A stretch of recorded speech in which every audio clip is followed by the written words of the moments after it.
Dallas at Detroit. Thursday Night Football. Nah. Your face is the best. Okay. All right, let's go to our updated stat of the game. Still, only one running back has scored more than 16 PPR fantasy points against the Lions. It was Quinshon Judkins. And Tyrone Tracy Jr. is the only running back to score more than 11.8 fantasy points in PPR against the Lions in their last 8 games. Oh, my goodness. And we got Javonte Williams. So, look, Dak Prescott is a slam dunk. He's top 3. Jared Goff is top 5, I believe, even without Amon-Ra St. Brown. The matchup is amazing. And, start Lamb, start Pickens, start Jameson Williams, start Jahmyr Gibbs. But let's talk about Javonte Williams. And Heath, your expectations for Javonte, do you like him this week against Detroit? I'm starting him this week against Detroit. I don't like the matchup, and I think I've got him a little higher than where I'll have him when I do my midweek adjustment, but I think he's an RB2. And you expect that he's going to touch the ball more than 15 times, and it's probably going to be the highest scoring game of the week. The big thing for the Lions is that they just haven't given up touchdowns to running backs over that stretch where you said nobody scored 11.8 PPR points. There's going to be a lot of touchdowns in this game, we think. Hopefully Javonte gets one of them. He's had a lot of tough matchups this year.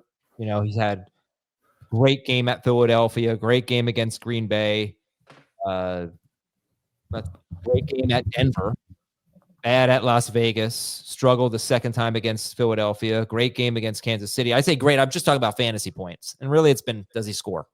So I think it's kind of what you were saying there. All right. So would you start Javonte Williams at Detroit or Travis Etienne against the Colts? I like Etienne better.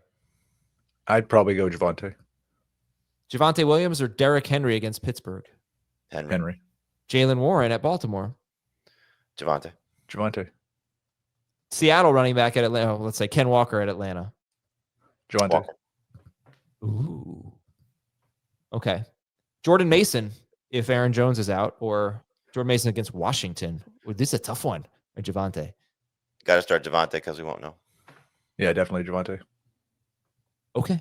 Fine. All right, so start. This game is full of starts. How do I feel about Jake Ferguson?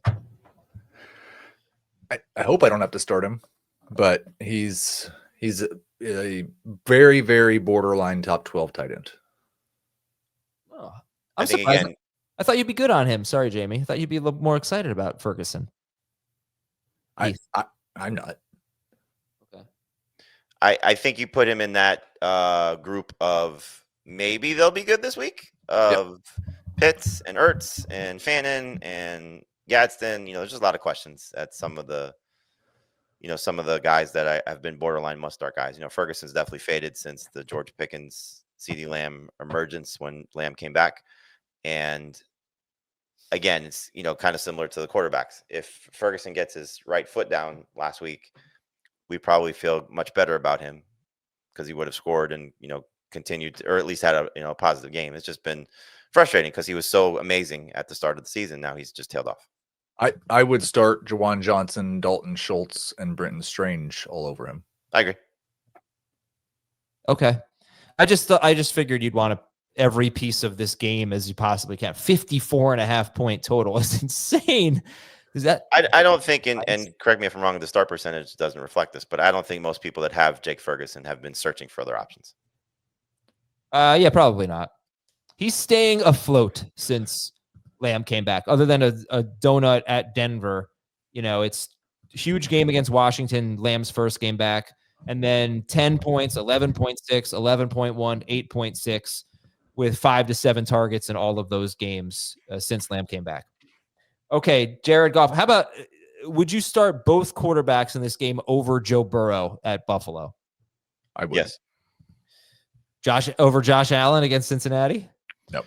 Allen's number 1. Can't ask you Drake May. He's on a bye. I'd start both of them over Mahomes. I would too. Against Houston. Okay, that makes sense. Stafford at Arizona or a quarterback in this game? Dak, Stafford, Goff for me. I have Stafford, Dak, Goff, but they're 2 through 4. So, all right, start it up. Any interest in David Montgomery? No, non-PPR, borderline number 2 running back, full PPR, no, flex at best. Last week was great that he scored 8 carries, 32 yards, like no touchdown. You're disappointed there. Yeah, just a flex. And even if you get the touchdown in a full PPR league, he doesn't even score 13 points when he scores. Twice this year, he's scored more than 13.1 fantasy points. And remember, this Dallas run defense has gotten a lot better since acquiring Quinnen Williams and Mac Wilson. I don't really have much. Whoa. Quinnen Williams and who? Not Mac Wilson, Logan Wilson. Logan Wilson, yeah. This is just an enormous game. I don't think anybody thought that we'd have the Lions playing a must-win game in week 14, but it's going to be really, really difficult. We've got several of these games. Chiefs, Texans, same way. It's going to be really, really difficult for whoever loses this game to make the playoffs, and whoever wins it is in a lot better shape. I think in the case of the Cowboys, and I'm not saying this with anything certainty, but the Cowboys and even the Texans, if they both lose this week, can still manage to win the division. The Lions lose this, they're in a lot of trouble, and the Chiefs are in a lot of trouble. If the Cowboys win this game, they go 7-5-1. If the Eagles lose at the Chargers Monday, they're 8-5. That would be unbelievable that division could be within a half a game. And then we could once again not have a team repeat as NFC East champions. But we can't finish this game without talking about Isaac TeSlaa and Tom Kennedy. And Jamie, where do you have these guys ranked, TeSlaa and Kennedy? Yeah, I haven't ranked Kennedy. I'll have to put him in the top 150. But TeSlaa, I'm excited about. I think he's going to be on the field a lot. I think this is an opportunity for him to showcase his skills. They were very excited about him coming out of camp and just haven't really needed him to do very much because of what the receiving core is in the offense that they run. But I think he's going to be on the field, running plenty of routes. And, we've talked about this quite a bit, certainly yesterday on the waiver wire show, that the way that they used him after Amon-Ra St. Brown went out is going to be different than how they use him this week, because now they're going to feature him more. And same with Kennedy. But I think just for me, I'm going to buy into the prospect and hope that TeSlaa scores another touchdown and maybe does a little bit more with it. So as I said yesterday, I'll say the same thing. The ceiling is immense. The floor is non-existent. So knowing that there's going to be a lot of points in this game, knowing that there's going to be probably a lot of pass attempts on both sides, certainly from Goff, I'm going to take my chances on him. I picked him up in a few leagues. I'm excited to start him in a few leagues as well. I would, and I don't know if this is consensus or not, but I'd still rather flex Montgomery than one of the other Lions wide receivers. Yeah, okay. I would say for me, from a floor standpoint, yes, like the chance of 11 PPR points is certainly better for Montgomery than it is for TeSlaa, but the upside for me would favor the receivers. You wouldn't start TeSlaa over Brian Thomas Jr., would you? I would. You would?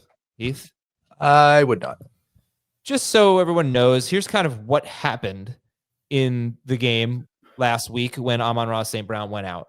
When you just talk about the roles that they played, Isaac TeSlaa, who always runs deep routes, he had a very high average route depth, 11 yards, a little bit more than 11 yards. Tom Kennedy was like 8.6 average yards, average route depth. Now, whatever. Jameson Williams, though, and if you've listened to me, you know that I hate guys with high average route depths. I cannot stand it, and it's held Jameson Williams back. He had a season-low average route depth.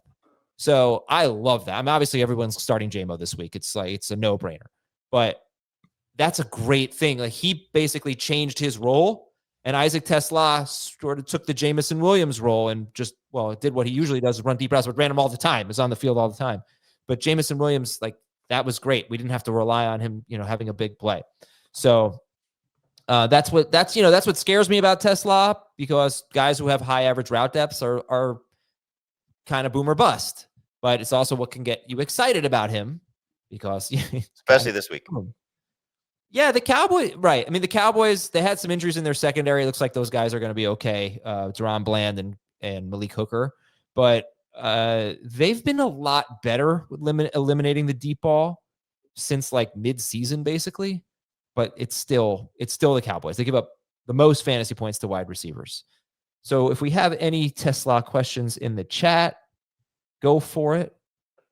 And if not, we'll move on. I'll try to come up with some right now. How about TeSlaa or Bears running backs, full PPR. Bears running backs. Yep. TeSlaa or Trey Tucker against Denver. TeSlaa. Yeah, I should probably put TeSlaa ahead of him. TeSlaa or Zay Flowers against Pittsburgh. Flowers is safer. How about and in fairness, like Flowers is kind of just the name brand version of what we're hoping for TeSlaa this week. Like I still think at any given week the switch could just flip back on for Lamar and Flowers could have one of those 25-point games and then go back to scoring 10 and 11 again. And just as good a matchup too. Okay, I got some TeSlaa questions here. TeSlaa or Rivian? Very funny. TeSlaa or Roma Dunze or Emeka Ibuka? You can't put those guys in the same sentence. Okay. Not TeSlaa. TeSlaa or Tyjae Spears? So again, this is kind of similar to TeSlaa versus David Montgomery. Like, you know what you're getting, and it's probably going to be 7 to 9 PPR points for Spears. I would take the upside of TeSlaa. And as a matter of fact, I'm doing that in one league. I was stuck with bye weeks that I was going to start Spears as a flex. I picked up TeSlaa. I'm starting. TeSlaa or Quentin Johnston? Same thing. You're talking about a very similar type of player. I'll take TeSlaa. I'll take Johnston. Yeah, the thing is, I don't know that we're going to know that Justin Herbert is playing by Thursday because they have a Monday game. It's true. So, yeah, if you're telling me it's Trey Lance, I'll take Kennedy over. Over. I don't even know if I'm joking there. I mean, Kennedy might be better than TeSlaa. Yeah, it's true. He was last. No, TeSlaa caught the touchdown. What does TeSlaa have? He has 3 touchdowns on 6 catches this year. Yep, it's wild. He hasn't had a game with more than 2 targets. It's very risky. But again, as I said yesterday, it's matchup, it's opportunity, it's offense. Like there's a lot to love about what the situation could be. It's fun. It's fun. Let a dice roll. You have TeSlaa ahead of or behind Adonai Mitchell? Ahead of. And okay. I had that as a waiver wire add too.